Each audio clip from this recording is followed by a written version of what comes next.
they hate you. Welcome to the Morrow Marriage podcast, guys. And today I want to bring up one that's going to trigger you. They hate you. Ooh. Ooh, Do you know anything about that? I might know a thing or two. I hated you. You did. I hated you. I've been saying this for a while now. I kept it secret for a long time, but I would wish him dead often. And I considered smothering him with a pillow a few times. I say this and I'm almost laughing when I say it. It's not funny. When you are in a position where you have to think about that because it seems safer to smother your spouse than it does to stay with him, it's not a good situation. And I'm not laughing because it's funny, because it absolutely isn't funny. I don't know what kind of response that is, because it wasn't funny at the time. That's where we're going with this episode. If you're getting tremendous value from this podcast, please leave a 5-star review. What better way to lead the world than to share your experience and why you're learning from us? Okay. A lot of you are dealing with, you guys are partners. Sorry, you guys aren't partners, you're enemies. Okay. There is so much contempt that, when we talk about intimacy, there's a repulsed feeling, a grossed out look that you get when you make a move. This is both sides, guys. Lots of women are messaging this stuff too. And a lot of that is the contempt, or I dare say the hate. Okay. And a lot of people don't understand. So this question is coming specifically because, or this title, sorry, specifically becoming a subject for the podcast today, because people want to know, like, how can we laugh about it? So many of you are drawn to us because of what our story was and how bad it was, the depths of hell, all the emotional, physical, sexual abuse, all the shitstorm.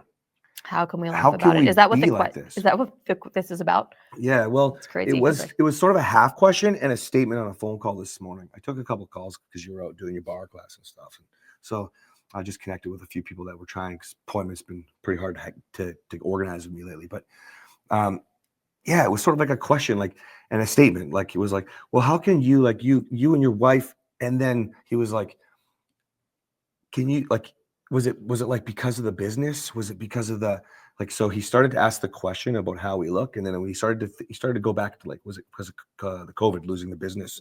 He thought that was when everything went to shit, because we were spending all this time together.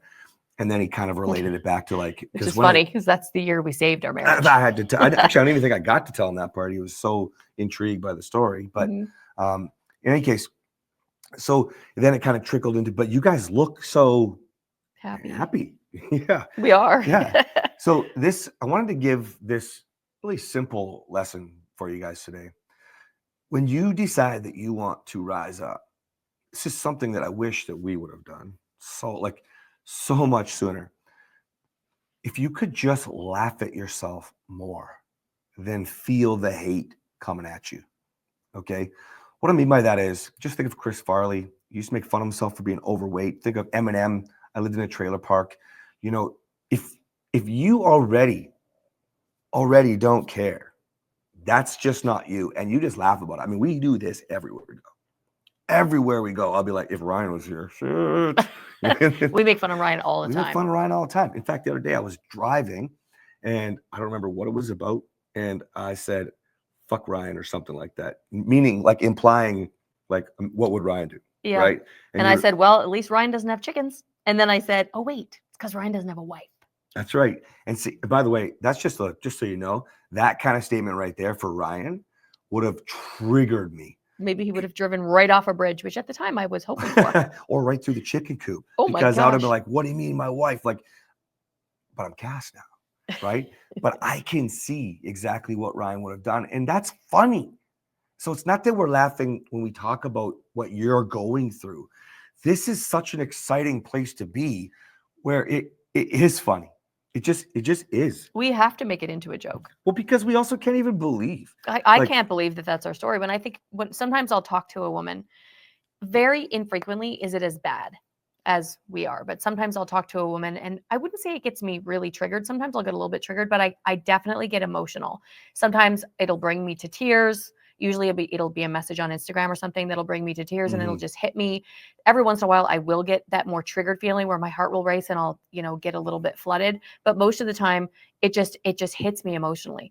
But it's very infrequent that there's a situation that's as bad as ours was. And so if I'm not pulled back into that place, it's almost like I can't even remember how bad it was. And so when we talk about it, because we've brought so much emotion, humor, emotion, and positive emotion into it because of where we are, we can laugh. We can make fun of it. We're in no way making fun of your situation that you're still in, but we hope and we pray that when you get to where we are, you can look back and look at what assholes you used to be too. Because it's a lot more fun to look back and laugh at it than it is to look back and sit in that pain, which when someone messages me and I feel it, I feel pain. I feel pain for that woman. I feel pain sometimes even in myself because it reminds me, and I can't believe that that's where we were. Mm-hmm. But then that's why we do what we do. That's why I love hearing those stories, not because I love that they're going through that, but I know that you don't have to stay there because I was there and look what we have now. I talked to a woman the other day, honey, and I think I told you this. She just left a 9-year relationship. And oh yeah, great story. Yes. And so we met very randomly. It turns out we have some mutual friends. We added each other on Facebook. We met through a business thing. It was actually through Canadian car insurance of all things. And so we added each other on Facebook and Instagram because one thing led to another. She looked up who we were when she was looking up the insurance and wanted to have a conversation. And then we added each other on Facebook. And she said, there's no way that God would bring me to this and see you two exactly what I want. She said, I refuse to believe that he has put you two in front of me to then tell me that I can't have that. Receive that. And I said, amen. I believe that. Mm-hmm. So even though it hurts me when I hear these stories, it makes me feel so good knowing that we have the tools to bring you out of it.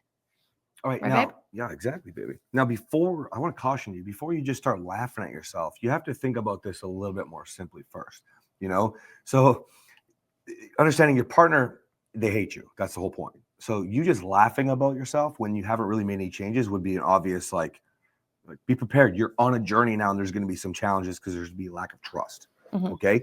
But what we've learned a lot, especially with the men in the program, when I'm teaching you to stat respond, and what I'll do is, and I'll get you to acknowledge. So if you guys think about validation or being empathetic, I can understand where you're coming from. Or, wow, I really understand why that made you feel that way. Thank you for sharing. There's a validation side, but you can also say, holy shit, I was such a douche. Let me do a do-over. And that is like letting her have her validation, especially if you tie this in together. And then if you just use a funny word like douche. I mean, when the first time we said douche, you just burst out laughing. Prick is the one that. Oh, prick is your word. Yeah. Yeah. So what a prick. I like it. Still makes me laugh.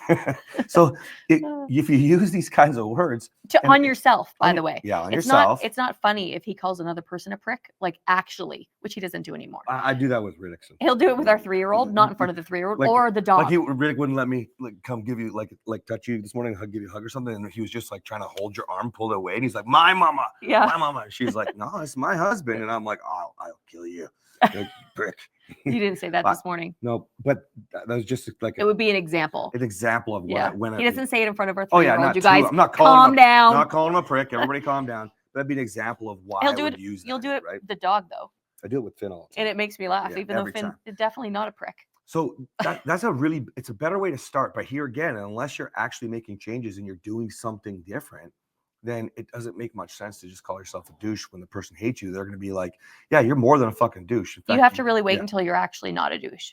Yeah, that's the best way to put it. You have to actually not be an asshole anymore, Because then you can laugh at the small pieces of asshole that comes back and call yourself an asshole. Now, as you get more proud and that, I mean, of yourself, right? Okay, as you truly believe and you understand, I dare say you better be checked with reality and so on and so forth, the tools to assess. But as you start to feel this way, super confident in the new you, letting go, you don't have to change your name like I did, but letting go of the old you, and you know where you're going. You don't backpedal the same way. You take big strides forward and you don't take those 2 steps back every time. When that starts to happen, your partner might still not trust you. They might even still be mean. We see that lots of times. Okay. And I mean, I was still mean. We see lots of times. And, I got meaner, actually, the more space he gave me. We see it lots of times. And, he has threats. He repeats himself sometimes. But here's the thing. When you start to really, truly believe that, that's when you do laugh about the old.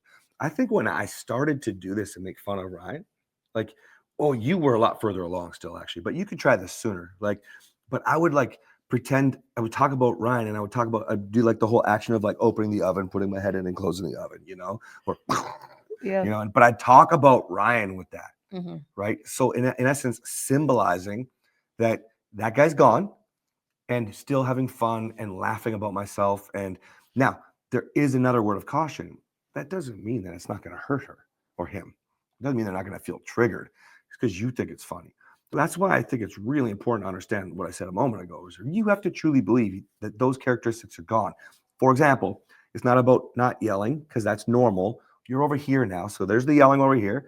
And then there's the not yelling. Okay, now you're normal. You can go ahead and laugh all you want. But if you're still shutting down, you're still hiding and filtering who you are, you're still afraid of what your partner's reaction is going to be, whether they're softening from the hate or not, then you're not over here where you're positive and able to laugh. It's just not authentic. And if you're not authentic, you're going to make them hate you again because they're going to think it's the same person. Does that make sense? Wait, what people? Never mind 6 p.m. Look at this one here. She's yawning already. It's not even 2 p.m. Yeah. All right. That is kind of in a nutshell, the best way to think about it. You have to get yourself in a position. If they're in absolute contempt, you have to get yourself into a. Thanks for listening. You have to get yourself into a position where you're not afraid of their pain. That's all that anger is. That disgust that they feel is for someone that you know longer want to be. And then you just don't do anything that would be like that. Now, I know it sounds easier said than done, like this guy who didn't join the program that I was talking about before. He wants to read the book. You must get yourself past it. Your wife hates you. Your husband hates you. Well, that sucks. I get it. We've all been there. Well, I mean, I didn't hate you. But you were in those moments I did, though. Oh, sure. That's a bad. You had a lot of hate. Yeah, you had you'd say you loved me, but I don't think you knew what that meant. Yeah, so that we might as well call that hate with the way I treat you. Yeah. Treated. Yeah, sorry. It's been years. Yeah. Okay, guys. Super, super simple, but easier said than done, like most of the things that you have to learn. But wrap your head around this, listen to it a few times, and start getting yourself to a position where you can laugh more, because it is fucking funny to laugh about who you used to be. Yes. It is. If you don't believe me, rich people laugh about the times they were broke now too. They don't just sit there and talk sadly and depressed and feel shitty about living in a trailer park. So you can understand. We get it. It's super powerful in changing your mindset to move you forward. Okay? And it's okay to live in a trailer park, by the way. Oh, yeah. Well, I'm just saying. I know. People that have gone from here to here. You were talking about Eminem. Yeah. Eminem and Andy Elliott and there's a whole bunch of people. Yeah. Almost everybody that I follow that makes money came from nothing. So if you do live in a trailer park, then you can also be just like these guys. Absolutely. Yeah. Okay. Well, we lost. Happy New Year. Yeah. Well, Happy New Year. This is like weeks later. Well, Happy New Year anyway. Happy New Year. See you guys. Bye.